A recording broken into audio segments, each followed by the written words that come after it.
Good morning, everyone. Futures Brizio here, 10:30 a.m. on Tuesday, June 18th. Hope everybody's doing great. Again, apologize for my absence. This should be a pretty quick video, though.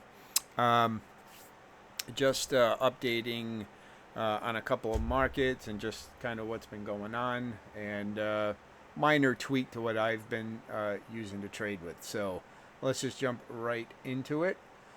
So we'll start on natural gas first. So this is the June contract. No, excuse me, July contract. This is the 1 hour chart, and you can see we've been making very clear highs and lows. Lower highs, lower lows here, and we're currently in another kind of pullback phase. So you can see again what I'm using for the for my charts here. Uh, this is the Heikin-Ashi smooth indicator. So it's very similar to regular Heikin-Ashi candles. You can see I took the line chart off. I used to have this combined with the line chart going through here. I found the line chart to be distracting when I'm looking at this, so I just took the line chart out altogether. And if I need to see what the actual underlying actual price is doing, then I can just go over here and temporarily turn on my candlesticks. So those are the actual underlying candlesticks. But just for a quick analysis, I just run just on the indicator and nothing else. So again, this looks very similar. If you put a regular Heikin-Ashi chart on here, Heikin-Ashi candlesticks like not adjustable, then it would look very, very similar to this. Okay. This is the Heikin-Ashi smooth indicator, which I've covered in another video. You can see right there with my mouse over it. And again, I have it set to a 7-period linear weighted. If I can drag it over there, I will show you that. So, excuse me, 5-period. This is a 5-period linear weighted Heikin-Ashi smooth. So basically what it does is, again, without going into a whole explanation again, it basically plots a 5-period linear weighted moving average in the form of Heikin-Ashi candles. So being that it's only 5 periods, it's pretty close to what an actual Heikin-Ashi chart would show, because the calculation is still the same in terms of how Heikin-Ashi candles are calculated. So if I change this to like 1 or 0, this probably would look exactly like the Heikin-Ashi chart. They would be identical. So you smooth it out a little bit. I made it 5. It used to be 7. Not really a big deal either way. 5, 7. It's very minimal difference. And I use linear weighted, which is takes the heaviest weighting of current price action, even more so I think than exponential moving averages do. And that's it. So it basically is plotting a 5-period linear weighted moving average with Heikin-Ashi candles overlaid on it. So again, you could use a Heikin-Ashi chart. It would look pretty much exactly the same. And you can see how well it just smooths out the price action. It just takes all that noise of the candlesticks out. Now, again, you can't completely ignore the candlesticks, because when you're getting into a trade, especially for like stop loss placement, take profit, or even areas of interest in terms of where things might retrace to before a trend continues, I think you need to know, or a change of structure. I think you need to know where the actual candlestick wicks are. And so again, I can just go over here and turn this on really quick. So basically on this chart, you can see this was the last pullback area before this downtrend. Price is now retracing. So this horizontal line to me basically says, look, as long as price stays underneath here, then I am still looking for only short positions. This is the hourly chart.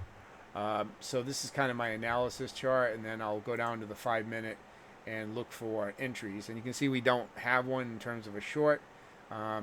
We did have this move down earlier on the 5-minute, but you can see it did not take out this previous swing right here, which is probably what I would have been looking for before I would enter a short. You can see it bounced, how well it respects these areas. It bounced right off there and went back up. Now, of course, you could be trading this long off the 5-minute. I just chose not to. I'm just going to hopefully wait for a resumption of the downtrend. And if this does eventually run higher and takes out this swing, then my bias will change long, and that's fine too. So that is natural gas. I started looking at cattle futures again. I used to do this previously, then I got away from it. But just to throw an agricultural commodity on here, I'm just looking at this because this does move pretty well too. And you can see with this, we've clearly been in an uptrend. So now on the 5 minute, we've been kind of just moving sideways here since yesterday.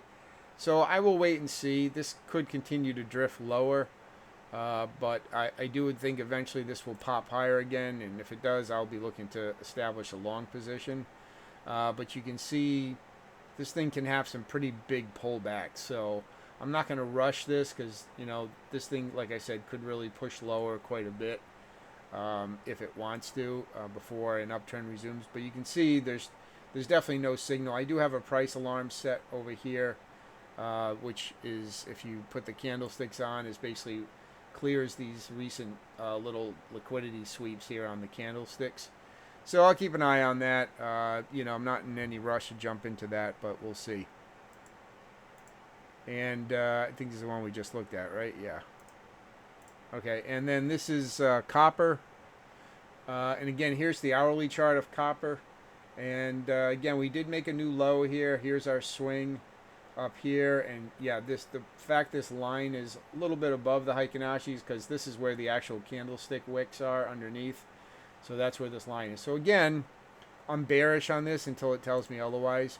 You can see it's made a nice run up, and I would have taken this if I had seen it. I did take a short overnight. I got in about up here during the overnight session and got out this morning, I think right over here. It did run down a little further before recovering. But this right here is like one of my ideal setups on the 5 minute now, especially on things like this that really respect levels. Because when this pulled out right here, okay, fine, and then maybe you think the downtrend's going to resume, but when this fails and then you put in this higher low and then it breaks this structure, this actually is a good opportunity to take a long position. You can see it would have been a nice little trade if I was in it. I'm not. Because I missed it, unfortunately, because I'm not really looking for longs per se. But, this thing could go up for a while, and maybe it is a trend reversal. Again, if it gets up here and takes out this swing up here, I probably will be more bullish on this. But right now, I think all this is really just, profit-taking and corrective on this. And so this is not an area now I would look to be buying this for sure. So... But this is an area and something that I've really been looking at in terms of trading reversals, where you see price, apparently correct, and then try to resume the trend and then have a very sharp reversal like we had right here. And again, a break of the structure. So anywhere above this candle would have been a great place to go long. And so I have been trading some of those, and they do work out, but you got to be careful with them because, well, first of all, you got to see them first, and I missed this one. It's a 5 minute time frame, and you have to have a little bit of expectations, on these because they're against the trend on the larger time frame. So anyways, that's copper. So there's really nothing going on right now. I will wait and see if we eventually get a trend continuation to the downside on this. I don't know. We are sitting right at the 61.8 Fibonacci, and again, I'm not a big fib person. I'm really not. I think it's kind of a self-fulfilling prophecy, and you can kind of make it work. But I will notice that as we're speaking, if you look at the candles right now, the Heikin-Ashi, we have wicks on both sides of these bull candles. You can see very strong, no wicks going up here. And now for the last, 30, 40 minutes, we've been painting wicks on both sides of these, which indicates at least a slowdown in the bullish momentum. It doesn't mean it's going to reverse, but when you see wicks on both sides, it's suggesting that there's not as strong of price action to push this higher. So I will keep an eye on this right here, and if we get some really confirming bearish action back to the downside, maybe I'll look to short it again. But, you got to be very careful. This is just not a little pullback, down, and then it pops right back up again. This could just be taking a little breath right here. But you can see it also is coming up against, what could be a little supply area up here.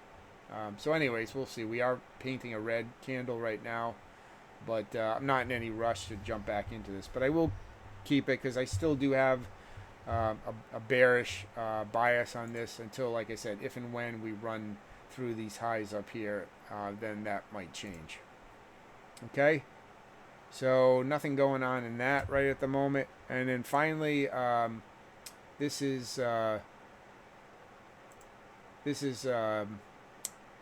5-year Treasury notes. You can see I am in a long position. I'm in some drawdown right now. Basically, we have been trading higher here. We did have this nice pullback right into this zone right here, and you can see it's very reactive off this zone. I got in late, but it took out this high right here, and it definitely was not a great entry. I'll admit that, but I do think this has quite a bit of room to run higher, so I was willing to take the risk.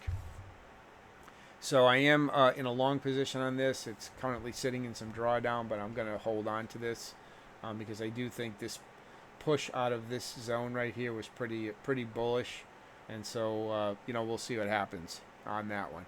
But that's the only trade I'm in right at the moment. Like I said, I did have the copper trade I closed out before the morning session started. The U.S. session started this morning, and that's all I've done today. So all right, so I will leave it there. If we get any updates on natural gas or to see if this wants to come back down, we'll see. Again, still operating on a bearish bias, but on both gas and copper. But we'll see what happens. We definitely need some more confirmation. Natural gas did come down here, has now run back up to this high that was put in earlier this morning. So we'll see what happens. Again, I'm not going to fight this uptrend right now on the shorter time frame. But again, I am still overall bearish on this asset off the hourly chart. All right, so we'll keep you posted if anything comes up. If I take any more trades, I'll let you know. And that's it for now. Guys, smash the like button before you head out. And if you're just finding the channel, hit that subscribe button, ring the bell notification so you get notified when I make new content, which, as everybody knows that follows my channel, is not too often. I apologize, but like I've always said, I'm not here to sell anything, and I do trade, and so making YouTube videos is very secondary, as you can tell by my infrequency and the quality of my recordings here. I don't do any real editing or anything like that. It's pretty much just raw content that I post on here, and that's it. All right, so again, guys, questions, comments, put them down below, and we'll hopefully catch up with you later. Thanks.